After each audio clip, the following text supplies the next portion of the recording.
Assalamualaikum warahmatullahi wabarakatuh. Shahib hikayah yang dirahmati Allah. Makhluk tidak dapat hidup sendiri kecuali dihidupkan oleh Zat yang Maha Hidup. Zat yang karenanya sampai detik ini kita masih bisa bernafas dan menikmati hangatnya mentari. Dialah Allah Azza wa Jalla yang Maha Hidup dan Maha Menghidupkan. Sangat mudah bagi Allah untuk menghidupkan kembali jasad yang sudah tidak bernyawa. Pernah suatu ketika Allah mengembalikan nyawa seseorang yang sudah mati. Lalu orang tersebut menyampaikan informasi tentang kejadian yang menimpa dirinya kepada orang-orang yang masih hidup. Bagaimana kisah lengkapnya? Simak video ini sampai selesai. Di masa lampau, ada seorang lelaki tua yang kaya raya dari kalangan Bani Israel. Lelaki lanjut usia tersebut tidak memiliki keturunan, hanya beberapa keponakan yang sudah ia anggap sebagai darah dagingnya sendiri. Alih-alih menjaga dan merawat orang yang sudah menganggapnya sebagai anak, keponakannya justru melakukan hal yang sebaliknya. Mereka berencana untuk menghabisi nyawa sang paman agar segera mewarisi harta kekayaannya.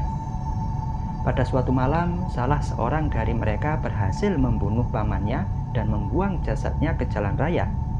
Ada yang berpendapat bahwa mayatnya diletakkan di depan pintu salah seorang dari mereka. Keesokan harinya orang-orang ramai membicarakan kasus kematiannya. Mereka bertanya-tanya, siapa pembunuhnya? Dan apa motif dibalik kasus pembunuhan yang menewaskan lelaki tua tersebut? Di tengah perdebatan, datanglah keponakan orang yang terbunuh itu. Melihat pamannya tergeletak tidak bernyawa, lelaki itu lantas menangis histeris dan memaki-maki siapapun pelaku yang tega menghabisi nyawa pamannya. Padahal dia sendirilah pembunuhnya. Hal itu ia lakukan agar tidak timbul kecurigaan di benak masyarakat. Cara seperti itu sering dilakukan oleh pelaku kejahatan untuk mendukung skenarionya. Kemudian keponakannya tersebut melaporkan kejadian yang menimpa pamannya itu kepada Nabiullah Musa alaihissalam. Nabi yang salah satu mukjizatnya bisa berbicara langsung dengan Allah, sehingga beliau diberi gelar Kalimullah. Nabi Musa lantas bertanya kepada kaumnya, sekiranya ada di antara mereka yang melihat peristiwa pembunuhan itu. Sayangnya tidak ada seorang pun saksi yang melihat peristiwa naas itu. Nabi Musa kemudian berdoa dan memohon petunjuk kepada Allah Subhanahu wa Ta'ala tentang kasus pembunuhan tersebut. Lalu Allah Subhanahu wa Ta'ala menurunkan wahyu kepada Nabi Musa agar kaumnya menyembelih seekor sapi betina. Bukannya segera melaksanakan perintah yang diberikan oleh Allah, Bani Israel justru bertanya kepada Nabi Musa, apakah kamu hendak menjadikan kami bahan ejekan? Nabi Musa pun menjawab, aku berlindung kepada Allah agar tidak menjadi salah seorang dari orang-orang yang jahil.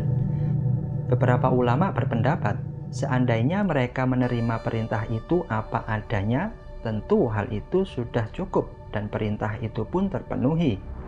Tetapi mereka menentang dan mempersulit diri mereka sendiri dengan pertanyaan-pertanyaan yang mereka ajukan kepada Nabi Musa alaihissalam. Mereka bertanya tentang sifat-sifatnya, apa warnanya, berapa umurnya, dan bagaimana kondisinya, sampai akhirnya perintah itu menjadi semakin sulit bagi mereka. Setelah ketentuan tentang sifat-sifat sapi itu dijelaskan, mereka berkata, sekarang barulah kamu menerangkan hakikat sapi betina yang sebenarnya. Beberapa riwayat mengatakan bahwa mereka nyaris tidak mendapatkan sapi sebagaimana yang dikehendaki. Karena sapi dengan kriteria tersebut hanya dimiliki oleh satu orang. Sapi itu sangat bagus dan dicintai oleh pemiliknya. Ia tidak mau menjual sapi kesayangannya itu. Mereka terus melakukan negosiasi dan menawar harganya dengan emas seberat timbangan sapi itu. Tetapi pemiliknya tetap menolak. Hingga akhirnya tawaran itu jatuh 10 kali lipat atau seharga emas 10 kali lipat dari berat timbangan sapi itu. Setelah mereka mendapatkan sapi yang dikehendaki, Nabi Musa lantas memerintahkan kepada mereka agar menyembelih sapi tersebut. Setelah penyembelihan dilaksanakan, Allah memerintahkan kepada mereka untuk memukul orang yang sebagian dari organ tubuh sapi yang baru saja mereka sembelih. Ada yang mengatakan agar mereka memukul orang itu dengan daging paha sapi. Ada yang mengatakan agar mereka memukul dengan tulang sapi yang termuda. Dan ada juga yang mengatakan dengan sesuatu yang diambil dari bagian depan sapi. Setelah mereka memukul mayat orang yang terbunuh itu, tiba-tiba Allah menghidupkan mayat itu, dan ia pun bangkit. Kemudian Nabi Musa alaihissalam bertanya, "Siapa yang membunuhmu?" Lelaki tua itu pun menjawab, "Anak laki-laki dari saudara laki-lakiku." Setelah menjawab pertanyaan Nabi Musa alaihissalam, ia pun meninggalkan dunia untuk selama-lamanya. Shahih Hikayah yang dirahmati Allah, kisah ini lantas diabadikan di dalam Al-Quran surat Al-Baqarah ayat 67-73, yang artinya, "Dan ingatlah ketika Musa berkata kepada kaumnya, sesungguhnya Allah menyuruh kamu menyembelih seekor sapi betina. Mereka berkata, apakah kamu hendak menjadikan kami buah ejekan? Musa menjawab, aku berlindung kepada Allah agar tidak menjadi salah seorang dari orang-orang yang jahil. Mereka menjawab, mohonkanlah kepada Tuhanmu untuk kami, agar dia menerangkan kepada kami sapi betina apakah itu. Musa menjawab, sesungguhnya Allah berfirman bahwa sapi betina itu adalah sapi betina yang tidak tua dan tidak muda, pertengahan antara itu.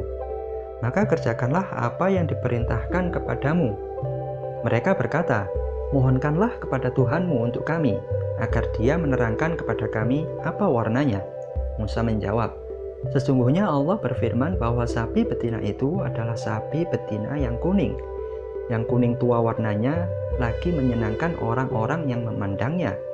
Mereka berkata, mohonkanlah kepada Tuhanmu untuk kami, agar dia menerangkan kepada kami bagaimana hakikat sapi betina itu.